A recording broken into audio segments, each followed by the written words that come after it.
Leo hii nimekuja hapa kukagua mradi.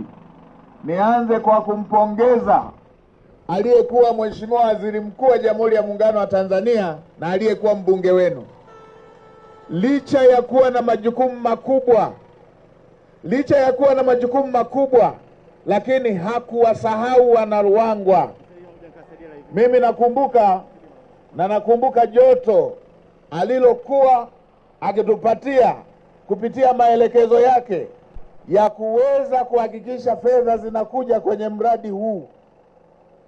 Kila dakika mkumbukeni Kassim Majaliwa kwenye maombi yenu, kwa sababu amefanya kazi ya taifa, lakini pia pamoja na ubize wa kazi ya taifa au wana Ruangwa.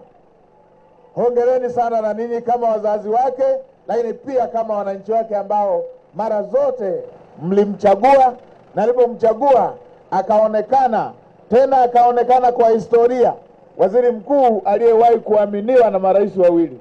Hongereni sana. Lakini baada ya hapa, nimeridhishwa na hatua ya mradi ambayo imefikia. Mheshimiwa Waziri pamoja na timu yako, hongera sana.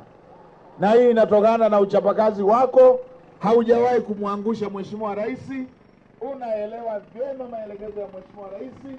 Unaelewa vyema nia na ari pamoja na malengo ambayo yanayo Mheshimiwa Rais ya kuwapatia Watanzania maji. Na hiki ndicho ambacho Mheshimiwa Rais ametaka, kwamba fedha inapotolewa iendane na kazi ambayo imefanyika. Hapa taarifa tuliopewa inaonesha kazi hata ni kubwa kuliko asilimia ya fedha ambayo imeshatoka. Hiki ndicho tunachotaka. Na ndio maana nimetoa rai na kwa wakandarasi wengine, akishapokea fedha mkandarasi, tunataka tuione thamani ya fedha hiyo aliyopokea kwenye kazi ambayo ameshaifanya. Nilimwelekeze mtendaji mkuu wa RUWASA, fanya tathmini ya miradi yote ambayo wameshapokea malipo ya awali na malipo mengine. Tunataka kuiona fedha, tunataka kuiona thamani ya fedha kwenye kazi ambayo imeshafanyika.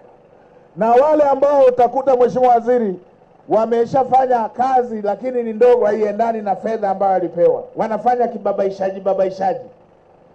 Kwanza tuwajue, pili tuchukue hatua, lakini tatu wasipate mradi mwingine wowote ule.